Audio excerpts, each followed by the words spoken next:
Good morning, everyone, and welcome to the On Time, On Target morning show where we invest with fighter pilot precision on a daily basis. We are going to talk about private equity investing this morning, starting off with Blackstone. Blackstone's in the news this morning for crushing earnings. And you may have heard the name Blackstone because I've been an investor for probably 10 plus years. It's been one of my favorite holdings. There have been times where I've gotten in and out of it because sometimes private equity does go through a downturn. However, since they switched from a K1, if you remember the tax form K1 for distributions, which was kind of painful, ever since then, it's been pretty much a straight road higher for Blackstone. So if you don't know what Blackstone does, they're private equity. They're the best private equity company in the world. I should say biggest. That's a fact. Best is an opinion. They bought Hilton hotels and flipped them, basically, took them from bankruptcy and re-IPO'd them. Same thing with SeaWorld when SeaWorld was going through all their troubles. Right now, they currently own the Bellagio. So there will be some way that they will upgrade it, make it right, and spit it back out to sell it back to whomever had it originally or a new buyer, if you will. So that's kind of what they do. Also in 2007 to 2009, during the great housing crisis, the global financial crisis there, when people were losing their homes, these are the folks that show up if your home's worth, say, $350,000 and the market crashes, you're down to $250,000. They show up with a suitcase of cash, with 100,000 in it, saying you can take this and we'll buy it from you right now. Pretty amazing at getting value. There was a point, I don't know if it's still true, but there's a point where they were the largest residential house homeowner in the United States because they bought all these houses. So they find ways to make money in any environment, not just the straight up market environment we've kind of gotten spoiled with. So we're going to talk about Blackstone. We also talk about what is an accredited investor, because that does have a piece of it. We'll talk about Apollo Group and Carlyle Group, which are a couple other private equity firms, and that's what we've got for you today. If you're catching us on replay, make sure you click subscribe as well as the notifications bell so you get notified when we go live. If you want to join us live in the mornings, $25 a month. We have a chat window and Q&A window off to the side so folks can communicate with me and I can answer their questions real time. And with that, let's go ahead and get started.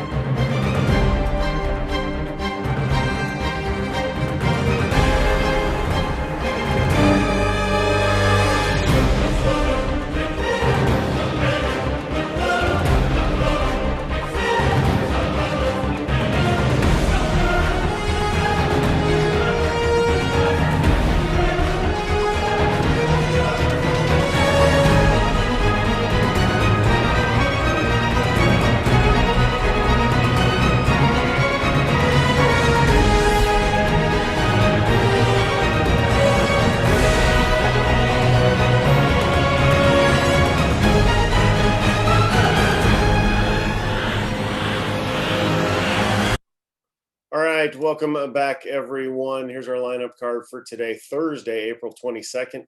Make sure you have your chat window and your Q&A window set up appropriately with panelists and all attendees selected. And let me re-hit the chat here with what we've got going on this morning. That's not it. Make sure, let's get that going. Here we go. There you go. Updated the chat window, those for those that just signed in. Standard disclaimer applies. This is a financial education presentation. You have to do your own due diligence before acting upon anything you hear this morning. Full disclaimer information is available at OTOTnow.com. All right, our objectives, like they always are, grow our money, protect our money, and live off our money. When you think of investing in private equity, I tend to think of it as protecting your money. Yes, there are really pretty market beating returns once you're into this stuff at kind of the higher levels with the private placements and things. You're looking at more of a 12 to 14% year over year return versus, your standard market is at 10 to 12% traditionally. We've been a little spoiled lately. So I tend to think of it as a money protection program. Unfortunately, investing in private equity, if you buy the stock, you can watch it every day. And we're largely talking about the stock today, which is BX, or you see Apollo or Carlyle Group. I don't think they're as good personally, but they're cheaper stocks. So, form your own opinion. I would rather pay up for Blackstone and just hold that.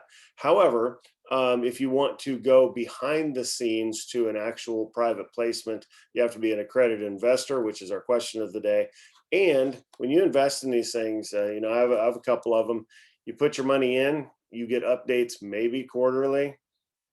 You don't really get any visibility as to what's going on, which for a long-term investor, that's good, right? We're all human. We all have emotions, even though the less emotions you have, the better when it comes to investing. But still, you don't know what's going on. You have to be comfortable with that. So you put the money in, and then you get the money back years later with a return attached to it, and you're like, cool, keep doing what you're doing, and you don't get really to the you are not privy to what's going on a daily basis, and probably for your own good. You really truly don't need to know. All right, private equity used to be the multimillionaire kind of investment. They've taken it to where now it's really just a millionaire type investment, but you do have to be an accredited investor to take advantage of the private placements, not just to buy the stock. Anybody can, with $80 can buy the stock, but we'll talk about that a little later as to what that is and how to get there if you're interested. There is a way to shortcut it. So for those listening out there that might possibly, for our younger folks in the room, are like, well, I don't really have a million. Thank you. I'm 17 or whatever.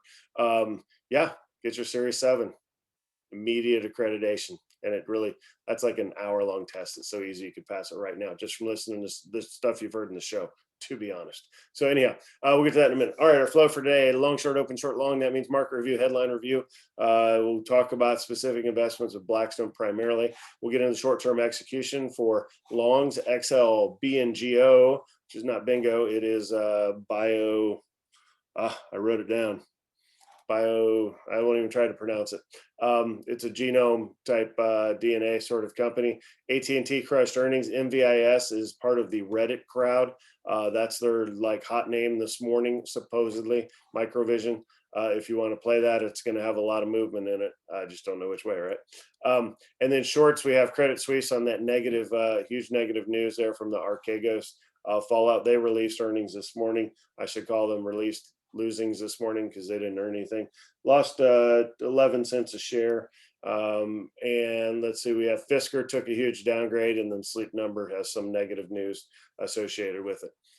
So we'll get through the market open. We'll come back to our accredited investor question of the day. All right, contingencies and academic resources are available on the website. All right, let's go ahead and take a look over at TD Ameritrade Think Pipes. We'll zoom out. Remember, we had a couple down days here in the S&P 500. Yeah, way over here to the right, there's a little bit of red.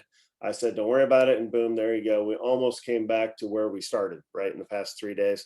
So that's ebb and flow of the markets. Do not sweat that. If you start getting worried about 2 down days in a row, you're holding on too tight. To borrow a term from Top Gun from years back, that market really messed him up, man. Yeah, you're holding on too tight. So just breathe and then back up. Obviously, if you're in the volatility per trade, I've been getting some pushback on that. That worked for 2 days and then it didn't, right? Volatility is a hedge. That's all it is. If your portfolio goes down, volatility goes up. If your portfolio is on the way up, volatility goes down. So if you think the market's going to go up forever, stay away from a volatility trade. So I think we're due for some volatility, but that is my opinion. Okay, 5-day trade. Let's zoom in here on the S&P 500, kind of give us an idea of where we're headed this week anyway.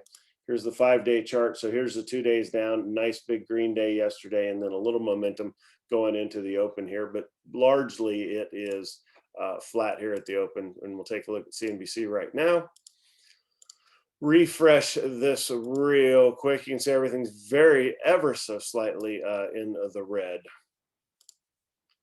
after the big day yesterday. All right, Europe in the green across the board, looking nice. Credit Suisse, that's down 5%. That's one of the shorts we have up there. My primary short, actually, that I have set up over here on my trading windows. All right, Asia, China's down a little bit. Japan up big, falling 2 days of losses, so kind of following our pattern there, if you will, of the U.S. markets. Our numbers from yesterday, pretty decent, right around the 1% across the board. Bond-mageddon is over. Inflation's not freaking everybody out anymore, and the 10 years down to 1.55, so probably stop talking about that. Oil 40 to 60, just above that range a little bit. Gold and silver selling off slightly, not anything of note. Bitcoin really kind of holding stable. Last week was Coinbase, so that kind of flopped it all over the place as some excitement. Coinbase, for those of you who are holding it, you got to hold it. Wait for that first earnings. It's holding $300, so you bought it at 381 if you got in originally. If you plussed up in the 320s or whatever, you're still down from there. You have to wait for that first quarter. If the first quarter bombs, that's not going to be good. I don't think there's any way that first quarter bombs, because I think if they knew the first quarter was going to bomb, they would not have direct listed right ahead of it. But you never know. We shall see. All right, back to the headlines. Got a decent jobs number. So jobless claims fell. So that's good news. A couple of negatives in there. Employment continues to improve. So that's part of the the reopening push for the economy. When you think of, it really drove folks into business owners into kind of streamlining and using more technology to reduce the number of workers needed. So that kind of complicated the problem of people losing jobs and less workers are needed. Well, we're starting to see the upswing of that. So there's more businesses out there. Things are opening up back, more workers. Okay, today is Earth Day. If you didn't know that, Biden had his pledge out this morning, cut everything in half by 2030 for emissions. If you didn't see Apple's event yesterday, so we're already investing in this with QClean, Grid. There's several holdings we have that capitalize on this. We're already in on. If you didn't see the Apple event yesterday, some pretty cool stuff. New MacBooks. And I also had this Apple AirTag. Put 29. You get 4 of them for $100. If you're going to use them, you should probably buy 4. It's a little key fob, if you will. You put it on things like a purse or whatever it is you tend to lose, your bag, or you can't find your volleyball bag, if that's what we do in our house. But anyhow, whatever it is you want, and you can use the same functionality of Find My iPhone with whatever you have this fob in. I don't know if it works for cars. So the one I was asked that yesterday, it's like, can you help me find my car in a parking garage? I'm like, yeah, I don't know. And I don't know if it's 3D either. If I can tell like you are either above or below your car, right? If you don't remember where you parked it. Okay. NFTs still have a lot to learn here. Steve Aoki, obviously very popular DJ. Digital art, I don't know enough about that stuff. I need to. There's Credit Suisse and the big loss out there. There's the AirTag, if you will.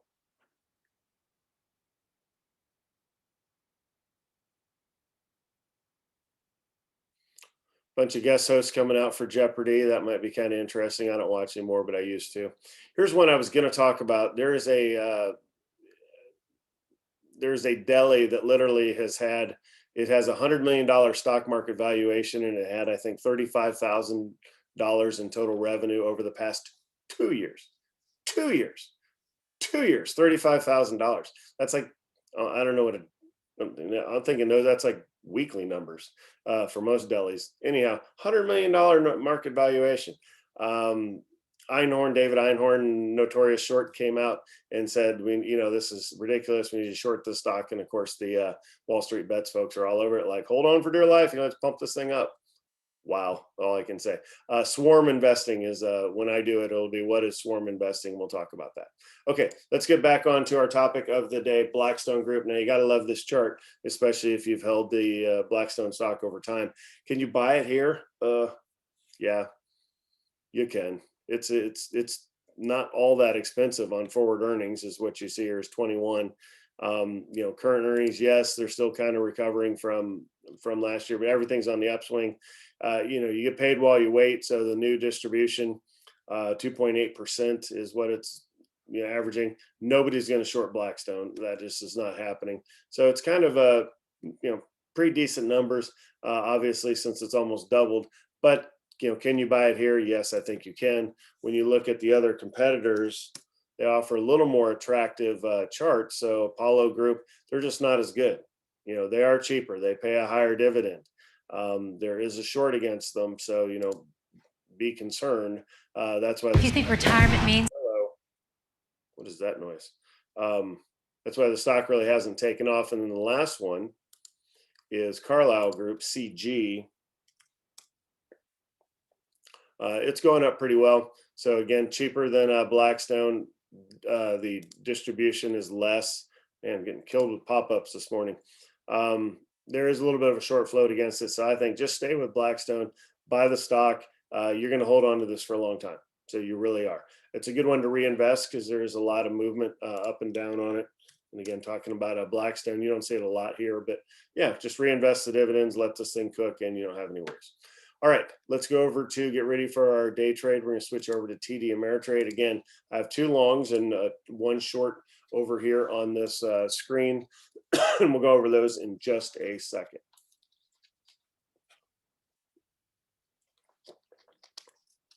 Good morning, everyone. Welcome to the On Time On Target play of the day. You have 4 screens on a 1-minute chart for each of these on the TD Ameritrade ThinkPipes platform. Far left is the SPY, the S&P 500, so we can keep an eye on the trends of the overall market. We have 2 longs, BNGO, which is a gene/DNA company that I'm not familiar with, but they have a new approach to DNA replication that's out, which is getting a lot of attention.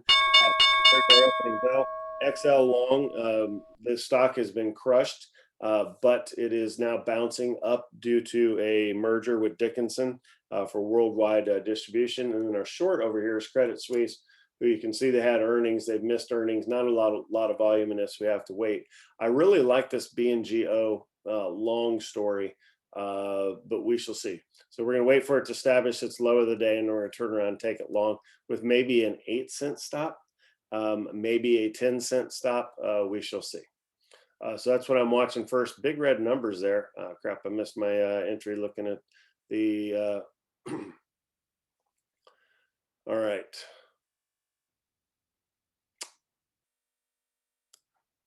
Don't really think I can take it here.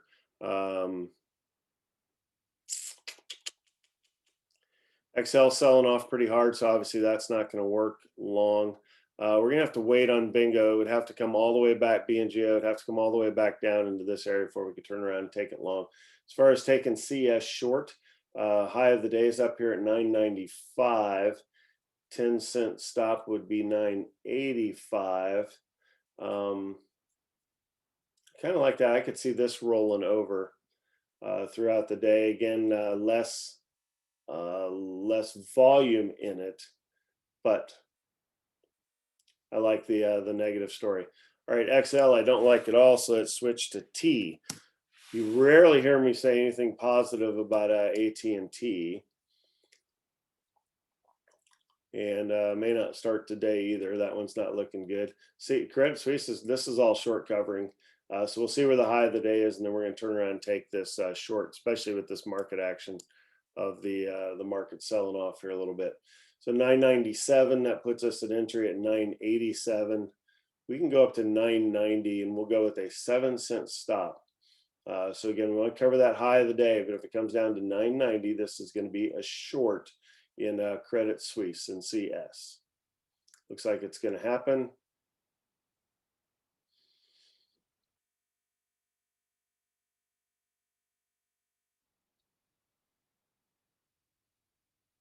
One penny from it. Again, we can't take it till it hits. 3 minutes into the day, so we've got plenty of time. See BNGO just powering higher. Missed the entry on that. Would have been pretty aggressive taking it that fast, but we did have the numbers working out for us. Market into minute 3, still in the red. All right, instead of staring at this, I'm going to make a note. We're going to take it at 990 when it hits, as long as it doesn't go over the high of the day there. All right, let's see T. We can get rid of T. What was another short? Fisker, FSR was another short. They got downgraded by Goldman Sachs to a sell. Already down 9%. So again, come up here, start of the day, 14, 15, 20. Can't really take this here because it's already kind of made its move. So no luck there. And then Sleep Number, let's check out that. It's SNBR. That was lower volume. So there's the earnings announcement. 251, it's in the green, so they beat it. Don't really know why it's selling off as hard as it is, but really low volume, so you really can't hop in here with a trade. All right, we had another long in VIS. Let's see what's going on with that. I still am waiting for this Credit Suisse trade. We shall see. Again, 990, we have to wait for it to fall to that. If it goes past the 5-minute point and it hasn't gone yet, then I'm going to bail on it and not take it. But Microvision looks to be in play. Look at all this volume in since about 35 minutes before pre-market. Pretty heavy volume into a stock that normally doesn't have much volume. So, all right, if it hits 990, we're taking this short. If it doesn't, we're not going to. If it clicks over the next minute, then we're just going to not trade. So we have 20 seconds for it to drop down to 990. So we shall see if it hits or if it doesn't, and then we're out. All right, here we'll take Palantir was up a bit on fire. So we'll take a look at, there it is. It did touch it.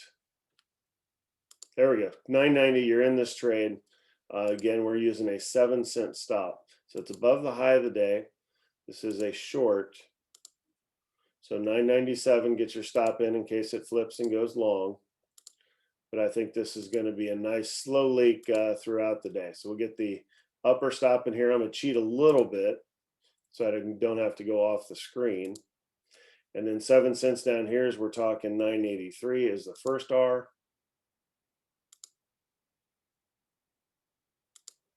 And then to get these on the screen, let's see, 983 minus 7, 976 would be the second R, and then our exit point is 969.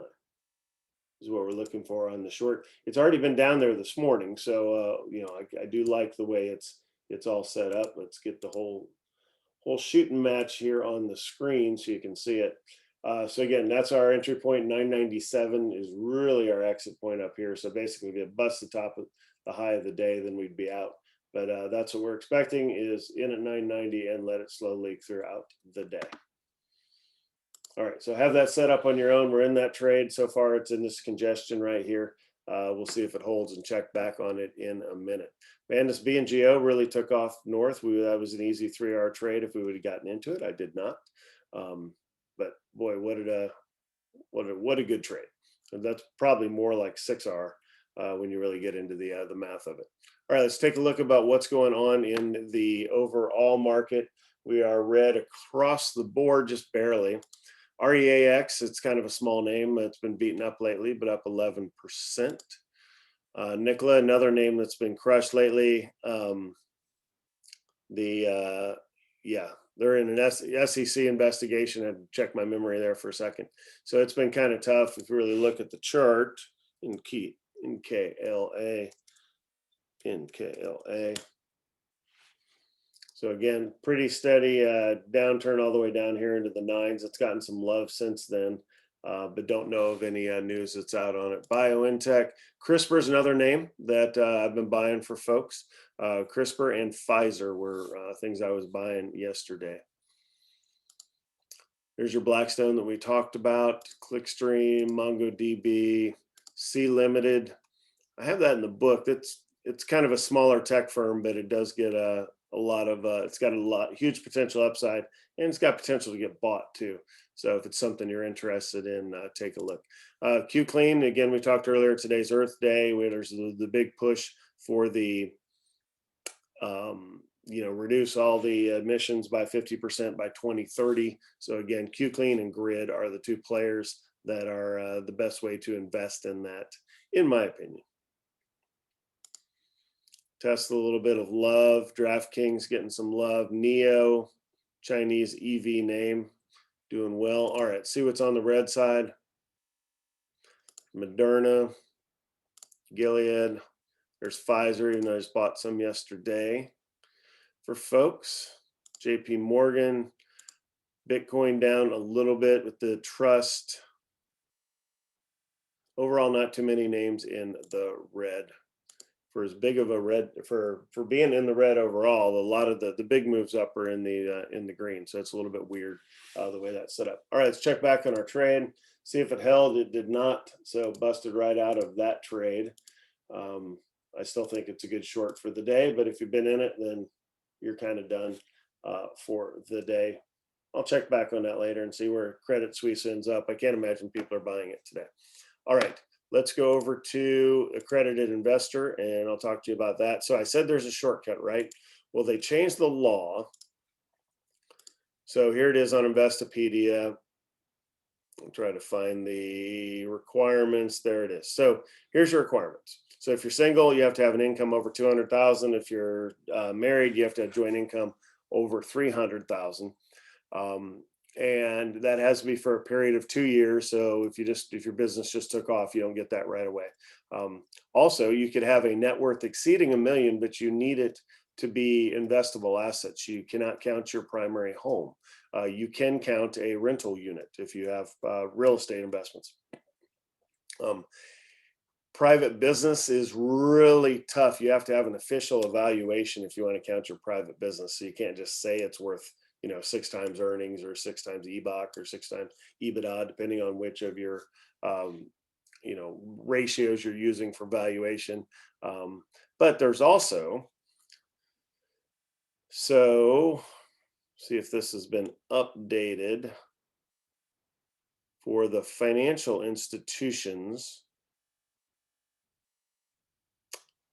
I don't see it on here. This just got passed not too long ago. Maybe it's up at the top. If you are a holder of Series 7, Series 65, Series 66, the investment management type or the stockbroker type of securities license, that qualifies you as an accredited investor. So the purpose of all of this, as you can see kind of at the top there, that you need, so there it is, professional experience. That was what they added on to it, and then I didn't see it below. But meaning that the reason this is to protect you from high risk investments. Private equity, even though I said it's low risk, I consider it low risk. When you think of leaving an open market, kind of high risk, you got to know what you're doing, and going into this black box type of investing, the SEC wants to protect you from yourself, chuckle, protect you from the higher gains, right? By restricting who can participate. So you used to have to meet all these, but they also consider that if you're in the finance industry as a profession, then you're smart enough to know the risk that you have on your hands. So they don't want people just going into the stuff willy-nilly. They want people to be educated. So that's why they added on the specific FINRA licenses. So if you have that, and then how do you get accredited? You have to approach either your CPA or a CFP or your financial institution.